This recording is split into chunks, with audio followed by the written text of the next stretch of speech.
A lição de número 107, piedade. Paulo, na primeira carta a Timóteo, capítulo 6, versículo 6, ele diz assim: mas é grande o ganho a piedade com contentamento. Então nós estamos vendo uma lição completar a outra. A primeira lição que nós acabamos de ler aqui, ele estava falando sobre o dar com amor. E aqui Paulo está dizendo assim: mas é grande o ganho à piedade com sentimento, com amor, que é a primeira foi. Então nós falamos um pouquinho, agora ele vai completar. Fala-se muito em piedade na terra.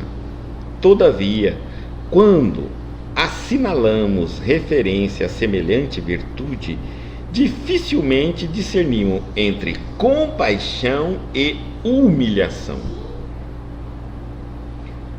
Aí ele vai colocar alguns exemplos. Ajudo, mas esse homem é um viciado. Atenderei, entretanto essa mulher é ignorante e má. Penalizo-me, contudo esse irmão é ingrato e cruel. Compadeço-me, todavia trata-se de pessoa imprestável. Tais afirmativas, ele está dizendo, são reiteradas a cada passo por lábios que se afirmam cristãos. Realmente, de maneira geral, só encontramos na terra essa compaixão de voz macia e mãos espinhosas. Deita mel e veneno, balsamiza feridas e dilaceras, estende os braços e cobra dívidas de reconhecimento, socorre e espanca, ampara e desestimula, oferece boas palavras e lança reptos hostis, sacia a fome dos viajores da experiência com pães recheados de fel. A verdadeira piedade, no entanto, é filha legítima do amor. Não perde tempo na identificação do mal. Interessa-se excessivamente no bem para descurrar-se dele em troca de ninharias. E sabe que o minuto é precioso na economia da vida. O Evangelho não nos fala dessa piedade mentirosa, cheia de ilusões e exigências. Quem revela energia suficiente para abraçar a vida cristã encontra recursos de auxiliar alegremente. Não se prende às teias da crítica destrutiva e sabe semear o bem, fortificar-lhe os germes, cultivar-lhes os rebentos e esperar-lhe a frutificação.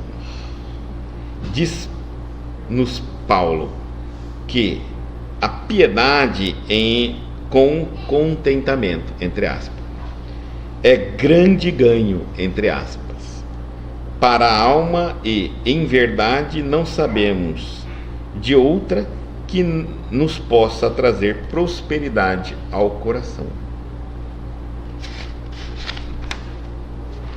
E aqui, piedade não é dó, não é sentir dó, tá? Piedade. Então lá, mas é grande o ganho, a piedade com contentamento. Vamos comentá-la. Fala-se muito em piedade na terra, todavia, quando assinalamos referência a semelhante virtude, dificilmente discernimos entre compaixão e humilhação. É que muitas vezes as pessoas se referem, a gente não pensa, né? A gente se refere aos nossos irmãos que se encontram em situação difícil, como se eles como se eles fossem seres inferiores e nós, em relação a eles, fôssemos superiores pelas situações que eles encontram. sem que nós tivéssemos condição de analisar o coração de cada um e a evolução de cada um. Não é isso? E nesse contexto, há uma forma de nós avaliarmos a situação de quem precisa, de quem cativou a nossa vontade de ajudar, sempre de uma maneira pejorativa. Muitos cristãos alegam que estão com isso tentando aprender. Eu já ouvi o espírita dizer assim: puxa, por que essa pessoa está passando por isso? Então, agora entendi.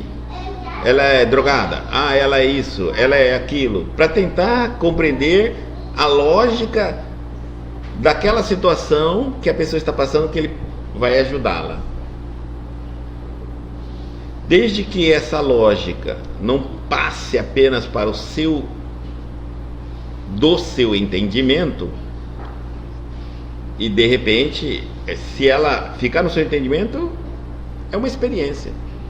Você está aprendendo com a vida dos outros.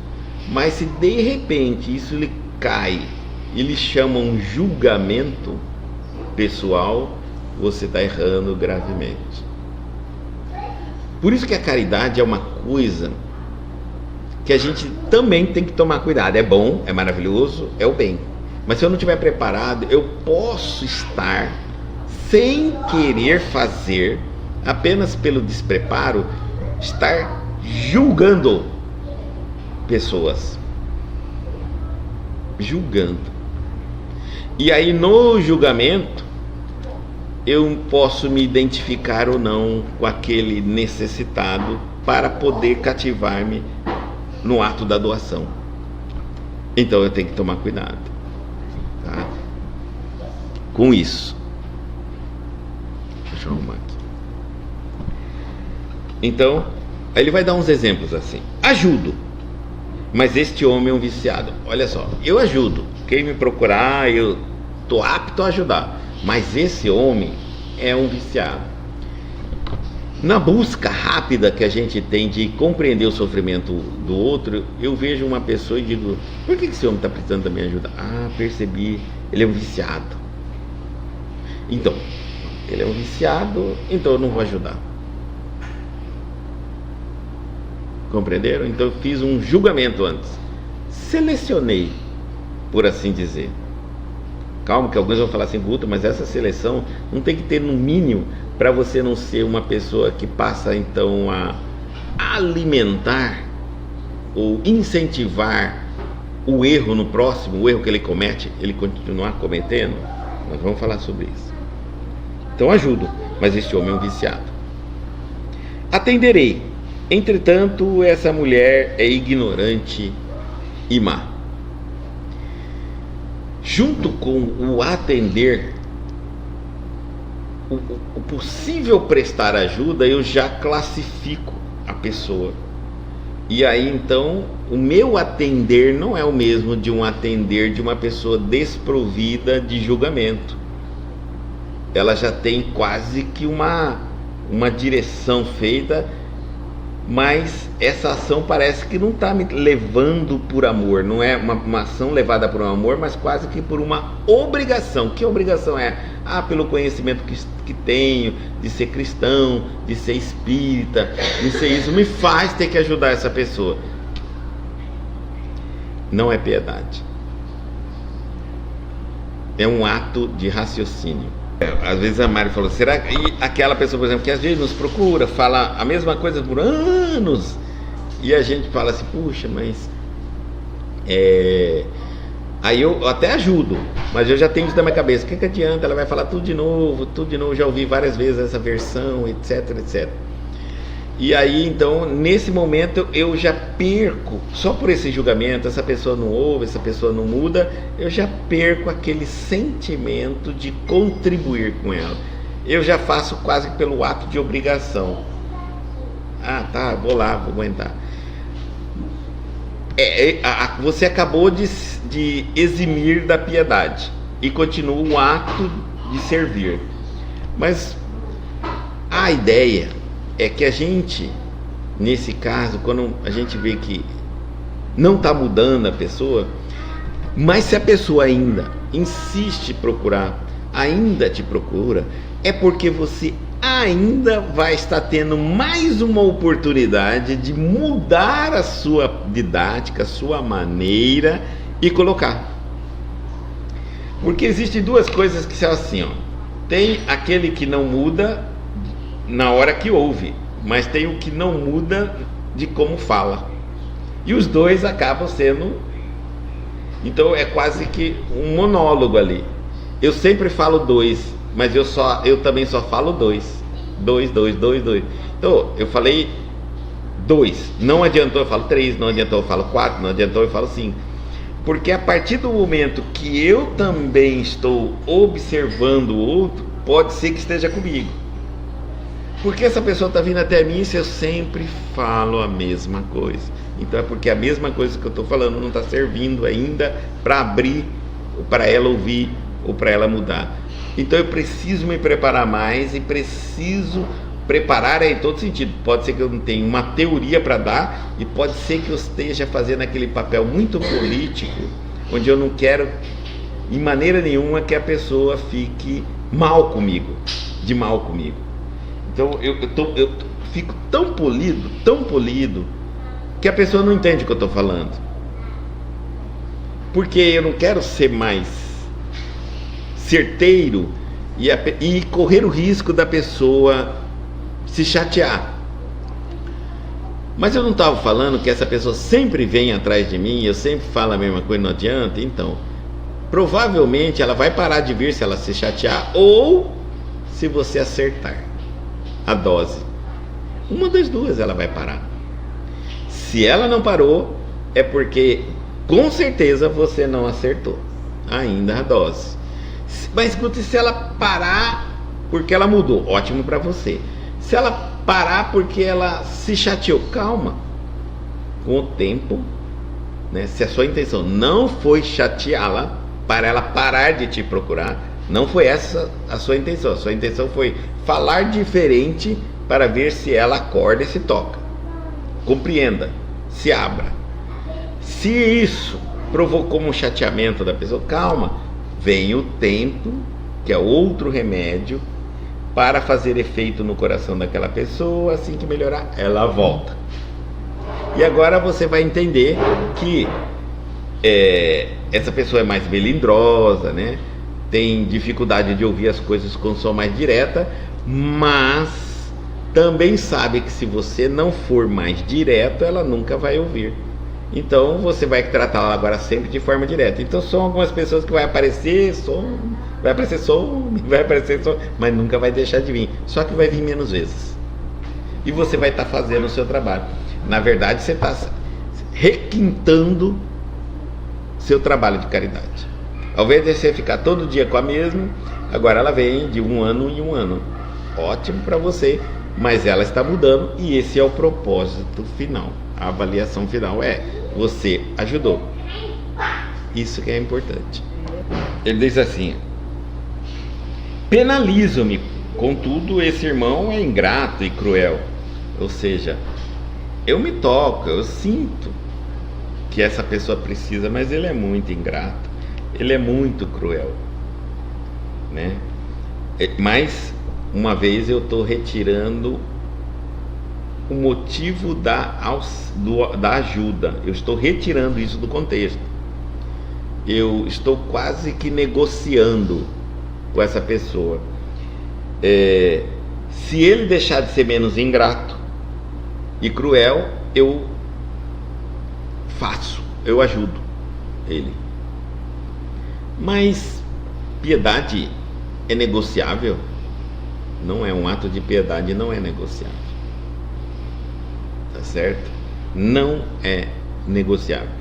E aí alguém fala assim: mas Guto, se eu for ajudar um irmão, imagina, ingrato e cruel. Cruel. Então essa palavra me gera uma certa insegurança de ajudar alguém cruel, porque essa pessoa pode não só me prejudicar crueldade, como pode prejudicar outras pessoas, e eu vou me sentir culpado de tê-la levantado no momento que ela estava caída. Pois é, aí está junto com a piedade. A piedade é no irmão, por ele como espírito, e não na condição que você acha que ele precisa estar. Como assim? Se alguém tinha uns 2, 3 filhos, era casado, era um homem casado, tinha uma sua esposa, 2, 3 filhos, e esse homem era cruel com os filhos, espancava, fazia de tudo, batia também na mulher, era horrível, cruel literalmente que ele fazia, não é só por causa do vício, não. A piedade nossa não é de que ele continue com a família, isso não cabe a nós. O que vai ser do destino das pessoas não nos cabe. A nossa ideia é ajudar o ser humano, que mesmo cruel, é um espírito e sofre, e tem suas próprias dificuldades. Nesse caso, esse irmão, ele pode ser ingrato e cruel, porque o que você quer ajudar é o coração daquele espírito. É como se isso fosse real, eu não teria como fazer hoje, nós espíritas fazemos reunião de desobsessão. E para que eu vou tratar de espíritos cruéis que estão obsediando os outros, de espíritos maldosos, de espíritos vingativos, de espíritos... E a gente, quando faz isso, a gente faz com uma dose de piedade, porque nós não estamos olhando o que ele está fazendo na vítima, nós estamos olhando o quanto ele sofre, que provoca aquela ação na vítima, a crueldade dele.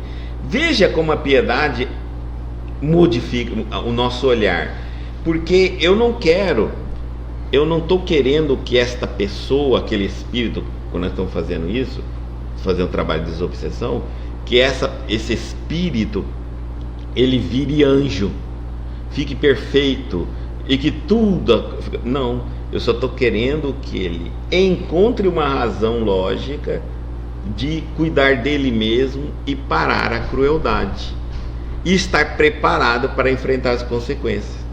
Então é a mesma coisa que eu faço com o encarnado na Terra, mesminha coisa. Eu vejo uma pessoa ruim, cruel, ingrata, eu vou ajudar com a mesma ânsia que fosse um obsessor, mas eu não estou ali ajudando para lhe dar coisas, para dar oportunidades que ela perdeu. Não, eu estou ali fazendo com que ela reflita sobre os atos dela, o quanto isso lhe faz mal como ser humano, tá? E que é importante ela mudar, que mesmo ela mudando e depois agora vai sofrer as consequências da mudança, ela pelo menos deixe de ser mal. É nesse item de convencimento. Não estamos para dar o que perdeu, dar uma nova chance, não, nada disso. Os destinos das pessoas não nos competem, mas tentar tirar a pessoa desse nível de crueldade e de ingratidão, esse é o nosso trabalho. São aquilo que ele fez às pessoas, se as pessoas vão depois se vingar dele, e não cabe a nós, porque a piedade é em relação ao meu irmão, ao espírito, à centelha divina. Essa merece sempre a nossa piedade, independente do que quer ser. Se foi um Hitler, se foi um Napoleão, independente, aquilo ainda está ali, está em potencial. Fazer com que ele enxergue o que é que está acontecendo para que ele se comporte daquela maneira. E é óbvio isso, porque se ele fosse perfeito não precisava da minha ajuda. E às vezes também a gente não, no ato de assistir aquele que necessita, a gente não se envolver, se contaminar com o erro do outro, né? Por exemplo, ela falou uma coisa, eu ajudei e a pessoa não me disse obrigado. Mas quem não te disse obrigado é que está errado. Você ajudou, então você está certo. E por que você está chateado com o erro dele? Ah, porque ele não me disse obrigado. Então você também cometeu um erro de esperar o obrigado. Se você não tivesse cometido o erro de esperar, não lhe faria falta se ele deu ou não o obrigado. que nós, senão nós, no ato do auxílio da chamada piedade, a gente precisa saber separar entre até onde eu vou, o meu papel de ajudar, e até o limite que eu vou chegar naquela situação. É uma vida ali, tem seus destinos, tem seus porquês, tem os enlaces de outras existências, tem muita coisa aí. É muito complexa a vida espiritual de uma pessoa. Então, eu não tenho como fazer além daquilo que é ajudar naquela alma, naquele espírito que está enegrecido de atitudes, pensamentos, sentimentos ruins, fazê-lo enxergar como ele está e o quanto mal ele está fazendo a ele mesmo. É o mesmo papel da desobsessão que a gente faz com os espíritos. Porque muitas pessoas acusam os espíritos de estar fazendo uma coisa horrível, errada, porque nós estamos ajudando os obsessores. Como que eu estou fazendo isso? Ele vai obsediar outra pessoa. Então, se ele está obsediando, ele é do mal. Se ele é do mal, ele tem que punir ele, expulsar ele, prender ele. É isso que a lição está nos mostrando aqui, que não é bem assim.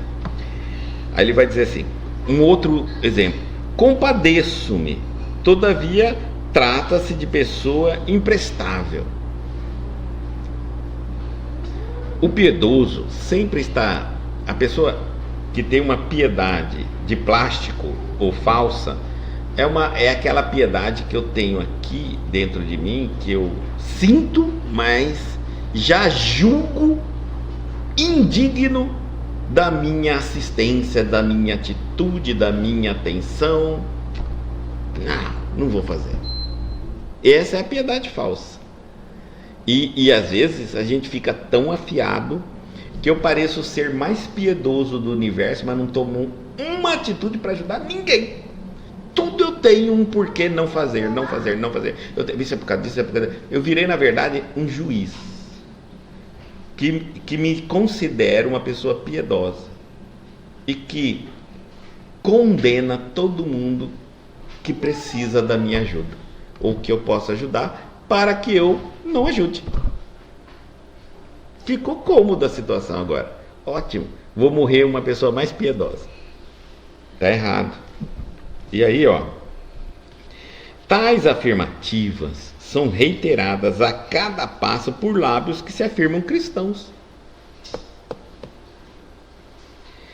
Realmente, de maneira geral, só encontramos na terra essa compaixão de voz macia e mãos espinhosas. A gente fala com os lábios que tem piedade, mas as nossas mãos não fazem o bem e não agem como eu falo que sou piedoso. Aí ele fala assim: deita mel e veneno, balsamiza feridas e dilaceras. Esses são os graus de relacionamento que criamos entre as pessoas. Estende os braços e cobre dívidas de reconhecimento. Socorre e espanca. Ampara e desestimula. Oferece boas palavras e lança reptos hostis. Provocações, reptos, provocações hostis. Imagina, você ajuda uma pessoa, oferece uma boa palavra e depois está provocando ela. Sacia a fome dos viajores da experiência com pães recheados de fel. Ou seja, que a gente está vendo que tudo é feito com uma aparência de ajuda, mas no fundo não é. A verdadeira piedade, no entanto, é filha legítima do amor. Não perde tempo na identificação do mal. Quando ele fala dar sem olhar a quem, a gente pensa que é sem olhar o nome, homem ou mulher. Não, é sem olhar mesmo, sabendo a maldade daquela pessoa. Vou dar aqui um exemplo. Imagine que um bandido, um pedófilo, venha num centro espírita e vai fazer um atendimento fracassado e diz assim: Guto, eu não estou conseguindo dormir à noite, eu estou tendo muitos problemas espirituais, eu acho que é problemas espirituais, agora eu estou quase entrando em depressão e estou ficando sem fome e não estou conseguindo mais emprego devido a eu não conseguir dormir, não estou conseguindo concentrar. Então, bom, mas antes também eu queria te dizer que eu sou um pedófilo.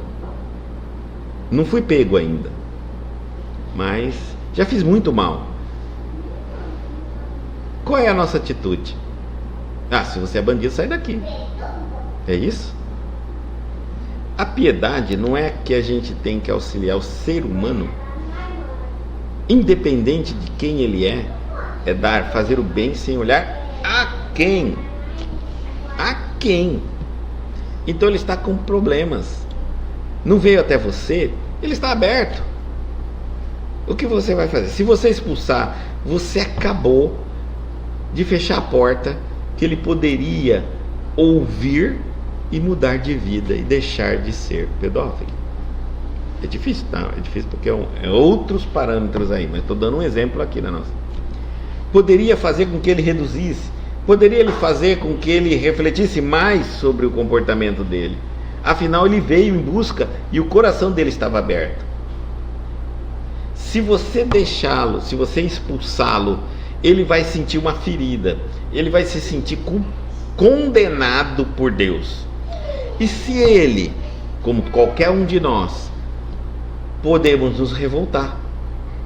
E se ele se revolta por achar que Deus não lhe dá nem mais o direito de ouvi-lo, e que ele tem já a condenação eterna pelos atos, por que ele vai melhorar de vida? Ele não tem mais salvação. Daqui por diante ele vai curtir o título dele e vai se tornar uma pessoa pior do que quando chegou no centro. E que se nós atendêssemos e disséssemos que Deus o ama, mas que ele mesmo não está se amando, uma vez que está optando por atitudes que o afastam do Pai Criador, e que essas atitudes que o afastam levam ele a caminhos e problemas de consciência que vai adoecendo ele gradativamente, e esses são os sintomas que ele está sentindo.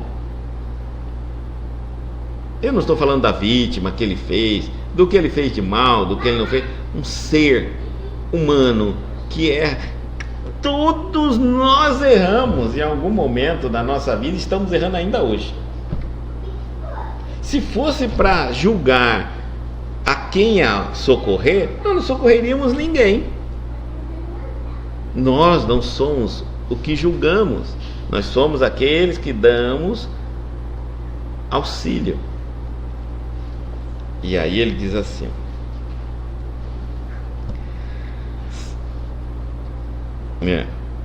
não perde tempo na identificação do mal, não perde. Interessa-se excessivamente no bem, para descurrar-se, que significa abandonar, descuidar dele em troca, ou seja, interessa-se excessivamente no bem para que abandone em troca de ninharias e vou ler primeiro para depois entender o significado da palavra. Interessa-se excessivamente no bem para descurrar-se dele em troca de ninharias e sabe que o minuto é precioso na economia da vida. Então ele está falando assim, interessa-se excessivamente no bem que você pode fazer. E não abandone por qualquer ninharia, tipo julgamentozinho, todos os seus achismos, todos os seus preconceitos, todos os seus conceitos do que é certo e errado, do que é inaceitável.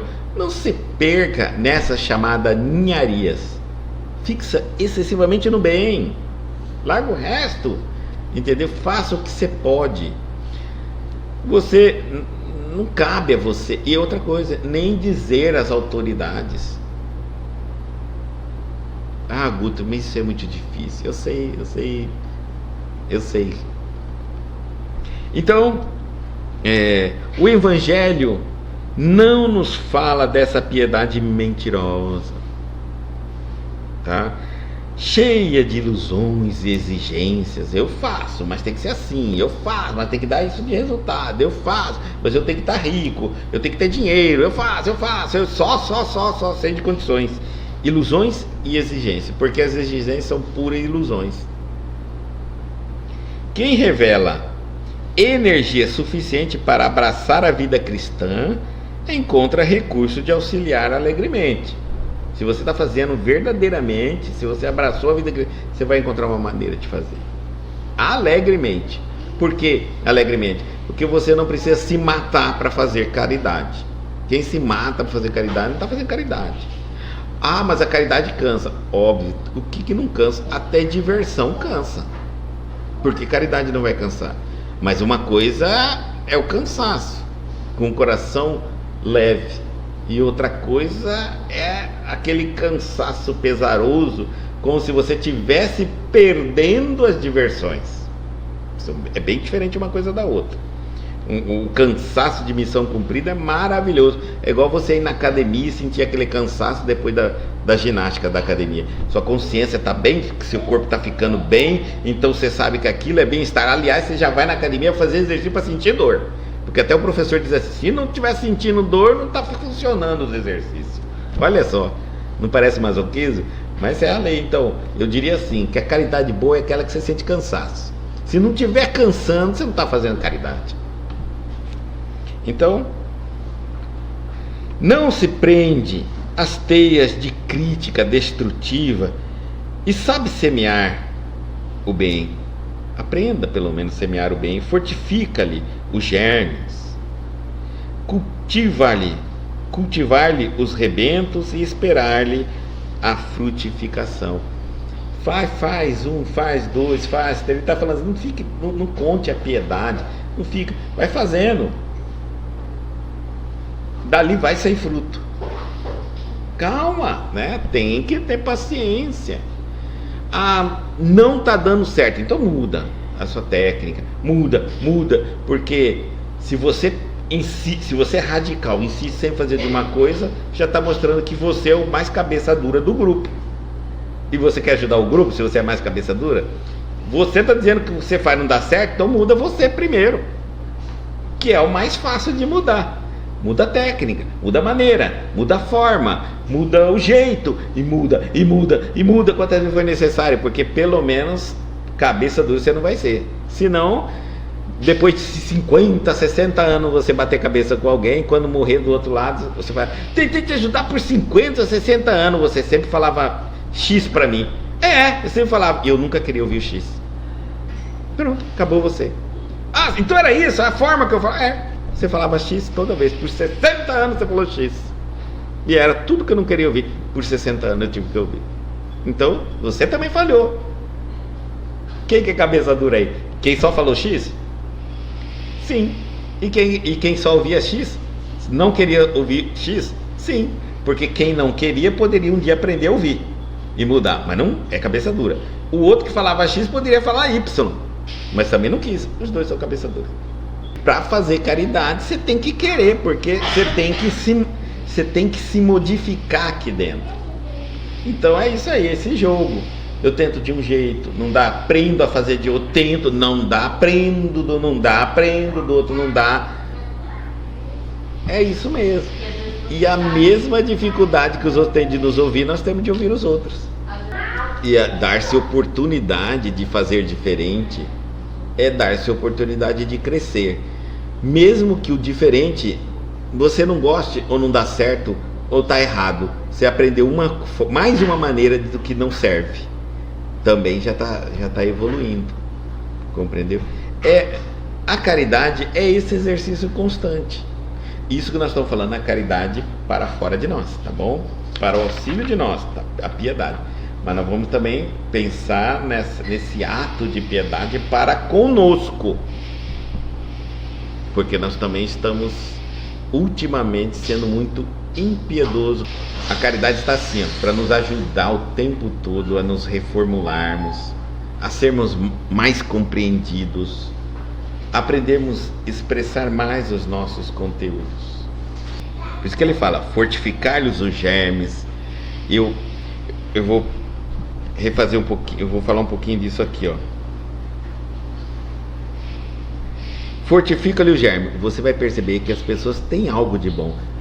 O ato que você está tentando ajudar dela é ruim, mas conversando com ela, você percebe que ela tem algumas coisas. Ninguém é totalmente ruim. Ninguém é 100% ruim. Tem algo bom.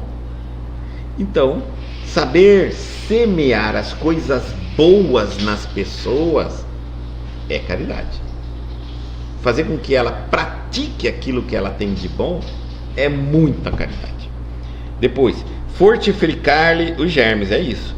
Cultivar-lhe os rebentos e esperar-lhe a frutificação.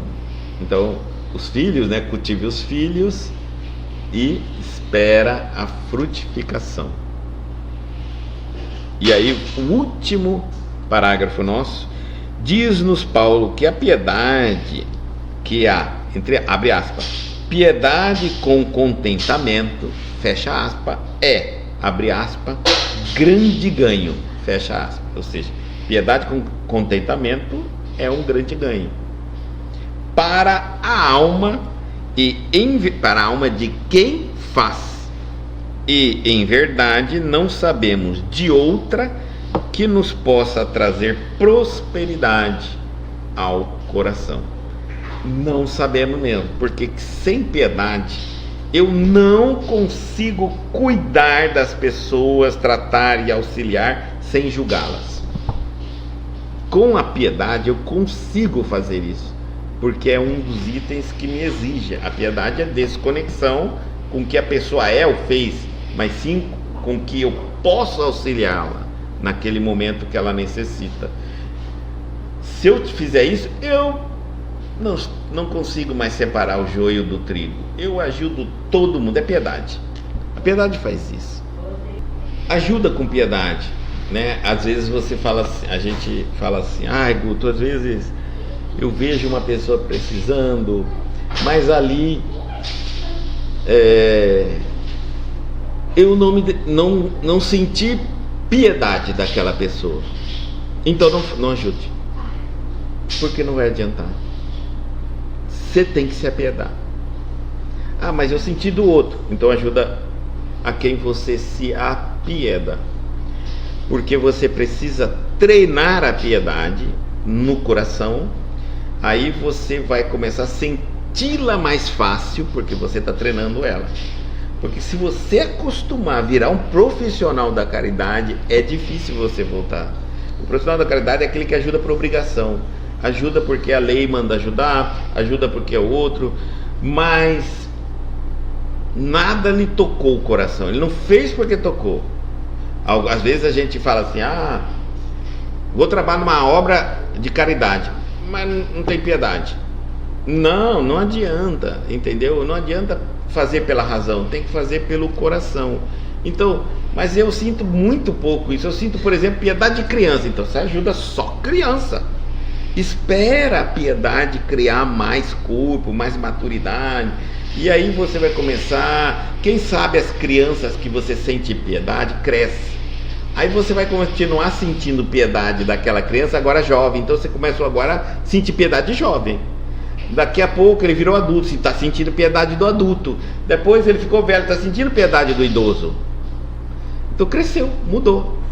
Então pratique, faça a caridade, doa-se a quem você se sentir piedado por ela, apiedado por ela, tá? Apiedado por ela. Faça, mas não deixa de fazer.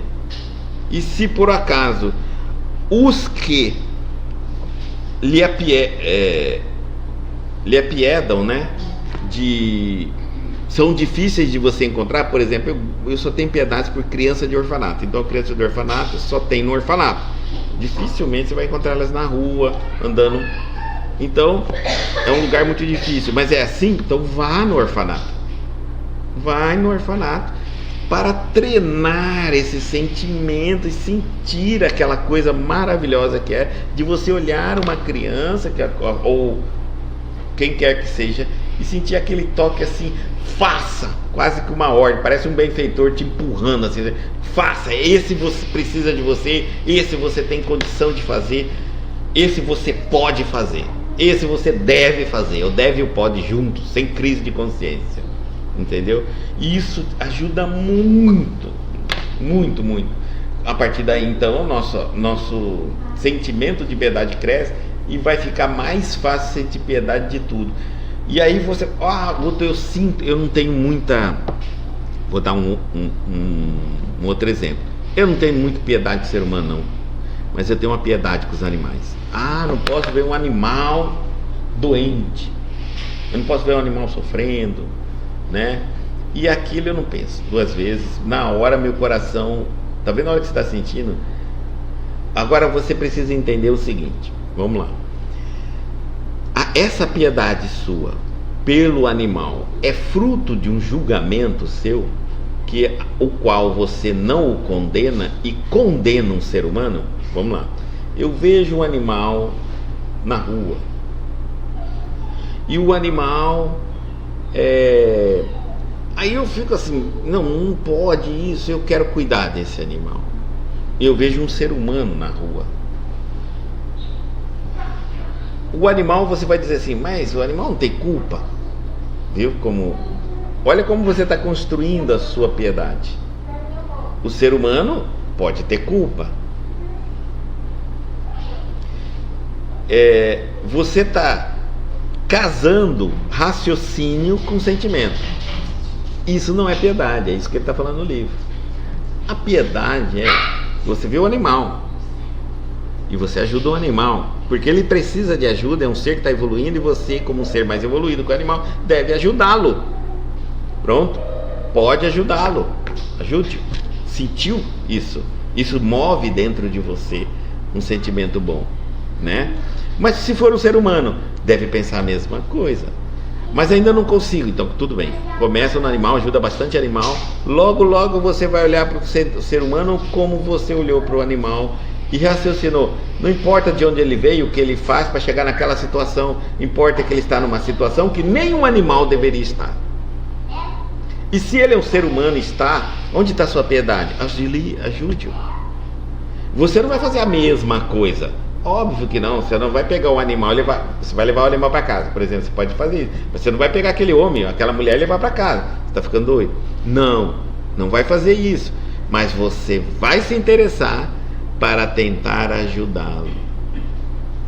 Conhecer a história dele, porque o ser humano não é como o animal. O animal, ele não vai te contar nada, ele fica quieto, você pega ele e faz o que quer. E tudo que você fizer, ele vai ser grato. Às vezes tem uns que são bravos e ainda te mordem.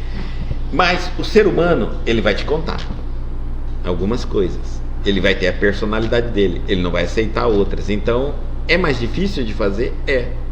Mas deixar de fazer, porque é um ser humano, é que você precisa se desenvolver.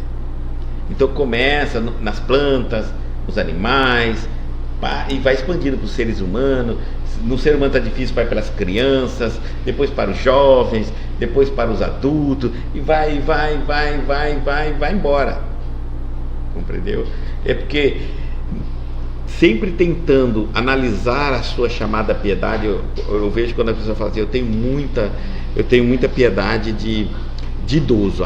Idoso, o idoso me toca o coração. Eu sempre faço a pergunta assim, o que realmente te faz pelo idoso? Qual é a diferença do idoso, do adulto, do jovem, da criança, por exemplo, adulto e criança?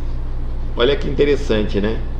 Já me falaram isso. Eu sinto piedade de idoso e não sinto de criança. Eu tentei entender qual seria, porque dependência ambos têm, da fragilidade da idade de um idoso e de uma criança. Mas aí alguém me disse assim, mas é que a criança é mais forte, tem muito pela frente que passar, isso aqui já passou por tudo. Olha o raciocínio que leva a pessoa a ter. Não é piedade. A piedade é pelo espírito que está necessitando de ser acolhido. Assim, então seria uma dó que eu tenho, porque esse sentimento vem fruto dele ser excluído da nossa sociedade. Vamos supor que todo idoso fosse muito bem cuidado e muito querido. Você teria piedade dele, aí você ia falar assim, não, então é porque você não tem motivo para ter dó. Mas piedade é algo que é além das necessidades físicas. A piedade é um sentimento que você sente em fazer algo, mas que você sente que é importante para aquele ser. O cachorro, lógico, é necessidades físicas, não tem como você ensinar nada, mas o ser humano é muito mais profundo o ato de caridade, é isso que eu quero dizer, tá bom? Então nós estamos encerrando a nossa reforma íntima.